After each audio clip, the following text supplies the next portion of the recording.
Di balik setiap kata yang kita ucapkan, tersimpan lebih dari sekedar suara. Ada makna, ada niat, dan juga ada dunia yang dibentuk oleh pemahaman. Tapi, dari mana kita tahu bahwa apa yang kita pahami itu benar? Epistemologi, ilmu tentang pengetahuan, membawa kita menelusuri asal-usul bagaimana manusia mengetahui sesuatu. Inilah awal dari perjalanan kita menyelami epistemologi komunikasi.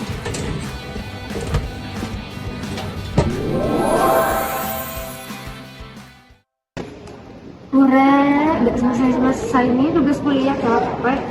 Nah udah banget kayak semua matkul nggak sih ada tugasnya? Deadline mana deket semua? Sama dari UAS gak sih? Nah ini juga persoalannya kita merasa atau mana sih? Saat dari jam masih di jalan kan tadi ngomong tapi kan nggak on, soalnya kita udah nunggu lama loh. Tahu malas.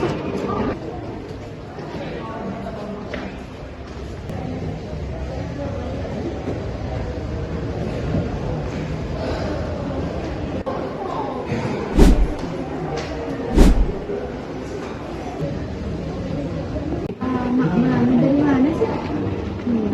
Maaf ya Re, aku telat. Sorry. Kan lama. Kan harus datang ijazahnya. Us. Udah mulai. Iya, ya udah. Iya, ini baca.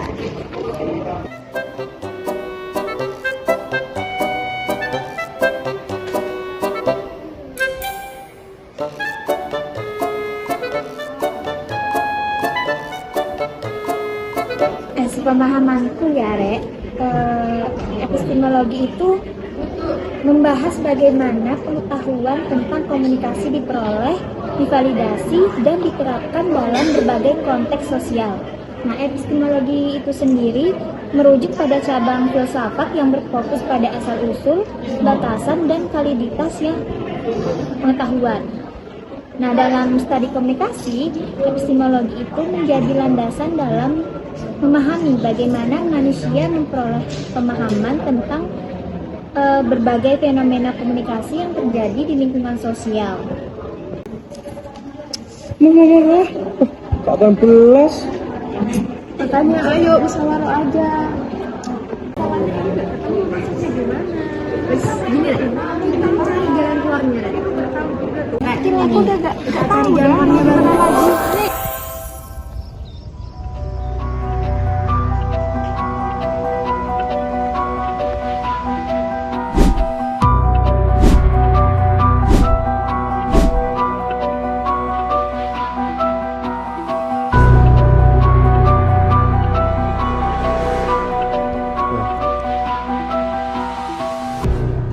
Aku berkata, namun mereka tak mengerti.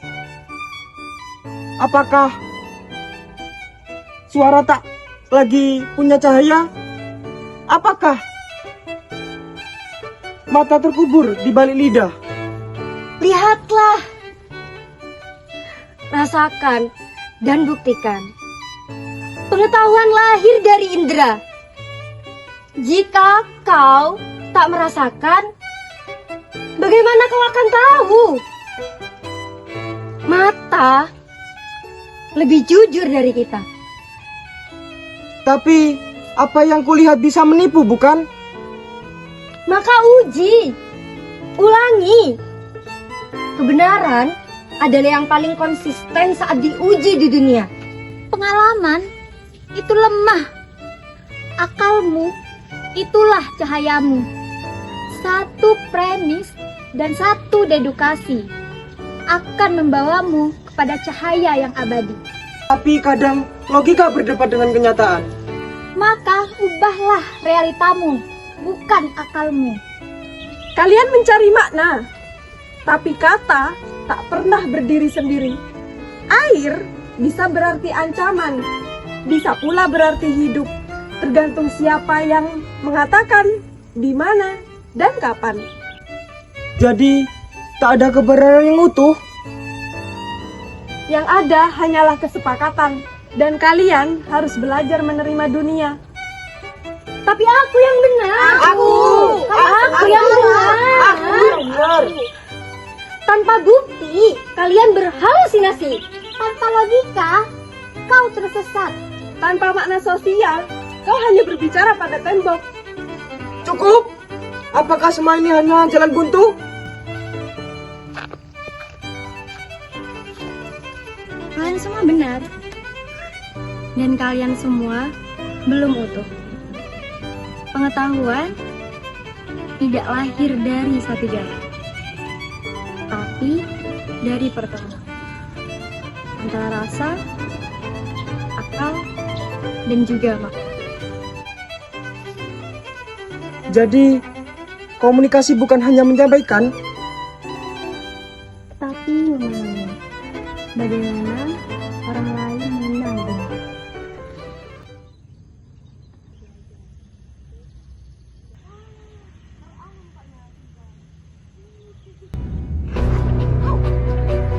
Siapa di sana? Gimana sih? Sumpah lebih gak usah dibahas. Tapi di setiap buku tuh beda sama. Tapi kalau nggak dibahas, jangan selesai.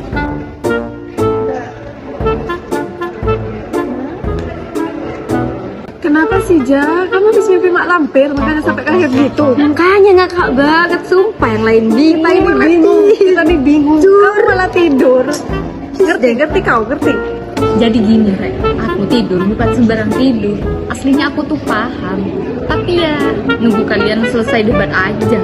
Oke, kalau gitu coba sekarang. Coba. Gimana? Jadi gini. Secara sederhana, epistemologi komunikasi adalah ilmu yang mempelajari bagaimana pengetahuan tentang komunikasi diperoleh dan dibuktikan kebenarannya. Jadi, bukan hanya tentang berbicara dan mendengarkan, tetapi tentang bagaimana pesan dipahami, ditafsirkan, dan digunakan dalam kehidupan sosial kita. Dalam studi komunikasi, terdapat 3 pendekatan utama yang sering digunakan. Yang pertama adalah pendekatan positivisme. Pendekatan ini menggunakan metode ilmiah seperti data dan statistik untuk mengetahui pola dan pengaruh komunikasi, terutama dalam skala besar. Misalnya, bagaimana media mempengaruhi opini publik. Nah, yang kedua adalah pendekatan interpretatif. Pendekatan ini lebih fokus pada makna yang dibentuk oleh masing-masing individu. Artinya, setiap orang bisa memahami satu pesan dengan cara yang berbeda-beda, tergantung pada pengalaman dan latar belakang mereka. Dan yang terakhir adalah pendekatan kritis. Pendekatan ini mengkaji bagaimana komunikasi bisa digunakan untuk mempertahankan kekuasaan atau mendorong perubahan sosial. Fokusnya bukan hanya pada isi pesan saja, tapi juga pada siapa yang mengontrol pesan tersebut dan untuk kepentingan siapa. Nah, dengan memahami epistemologi komunikasi, kita akan lebih bijak dalam menyampaikan maupun menerima pesan. Karena pada dasarnya, komunikasi bukan hanya soal informasi, tapi juga soal membangun pengertian, menjalin hubungan, dan menciptakan dampak positif dalam masyarakat. oke sip, aku paham. Oh, jadi gitu. Makasih, Ja. Makasih. Siapa yang